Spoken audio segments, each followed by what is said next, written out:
पूर्वांचल नामा में आप सभी का स्वागत है। मैं हूं शक्ति प्रकाश श्रीवास्तव। शंट होंगे थरूर। कांग्रेस नेता और सांसद शशि थरूर की मुश्किलें एक बार फिर बढ़ने वाली हैं, क्योंकि कांग्रेस आला कमान उनकी प्रधानमंत्री नरेंद्र मोदी भक्ति से नाराज है।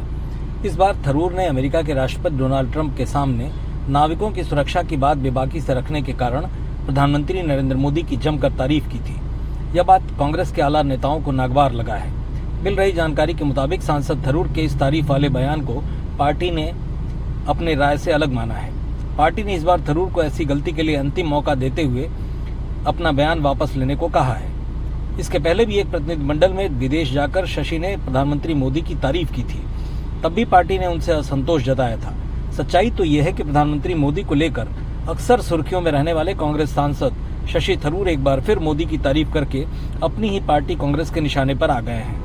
यह विवाद प्रधानमंत्री नरेंद्र मोदी द्वारा अमेरिकी राष्ट्रपति डोनाल्ड ट्रंप के साथ G7 बैठक में हुई बातचीत के दौरान भारतीय नाविकों पर हमलों से जुड़ी चिंताओं को संभालने के तरीके की तारीफ करने वाली उनकी टिप्पणियों को लेकर हुआ है।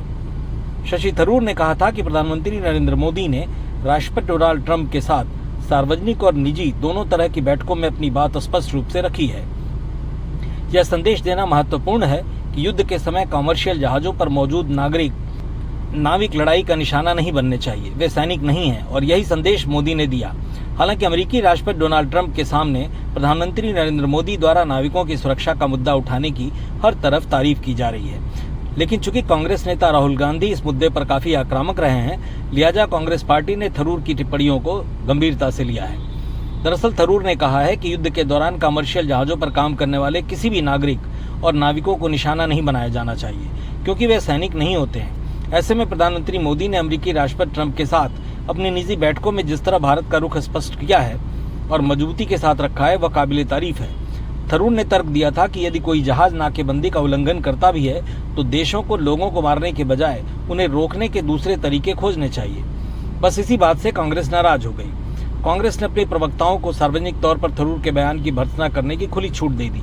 इसके जरिए पार्टी थरूर को सार्वजनिक तौर पर सीधा संदेश देना चाहती है कि केरलम में चुनाव हो गए। आला कमान का कहना है कि पार्टी की वहां सरकार बन गई। अब अगर थरूर इसी राह पर आगे बढ़ते रहे तो पार्टी द्वारा उनके खिलाफ एक्शन भी लिया जा सकता है। पार्टी का विरोध झेल रहे थरूर ने कश्मीर और हालात सामान्य होने की दिशा में हो रही अच्छी प्रगति के बारे में टिप्पणी करके अपनी पार्टी की जम्मू कांग्रेस के निशाने पर भी आ गए हैं। उन्होंने एक्स पर लिखा कि श्रीनगर में लोक भवन में उपराज्यपाल श्री मनोज सिन्हा के साथ एक शानदार बैठक का सौभाग्य मिला। हमने राज्य के हालात और हालात सामान्य होने की दिशा में हो रही अच्छी प्रगति पर उनसे चर्चा की। जब मैं वहां पहुंचा तो वे कश्मीरी लेखक संघ और महिला संगठन के अध्यक्षों से बातचीत कर रहे थे। यह एक सकारात्मक पहल थी जिसका मैंने स्वागत किया। इस पर भड़के जम्मू राज्य के मुख्य कांग्रेस प्रवक्ता ने इन टिप्पणियों की कड़ी आलोचना करते हुए कहा कि कश्मीर के लोग भी उम्मीद कर रहे थे कि थरूर जी उनसे मिलेंगे ताकि जमीनी हकीकत को बेहतर ढंग से समझ सकें। कम से कम अपनी पार्टी के उन कार्यकर्ताओं से मिलने के लिए थोड़ा समय तो निकाल सकते थे जो 7 साल पहले छीने गए राज्य के दर्जे को वापस पाने के लिए संघर्ष कर रहे हैं। इस तरह से अब ऐसा लग रहा है कि लगातार कई मुद्दों पर प्रधानमंत्री मोदी की हिमायती साबित हो रहे शशि इस बार पार्टी के सीधे निशाने पर आ गए हैं और देर सबेर उन पर पार्टी सख्त कार्रवाई करने के मूड में दिख रही है। मतलब की बात में आज बस इतना ही। कल फिर मुलाकात होगी इसी समय इसी चैनल पर। तब तक के लिए नमस्कार।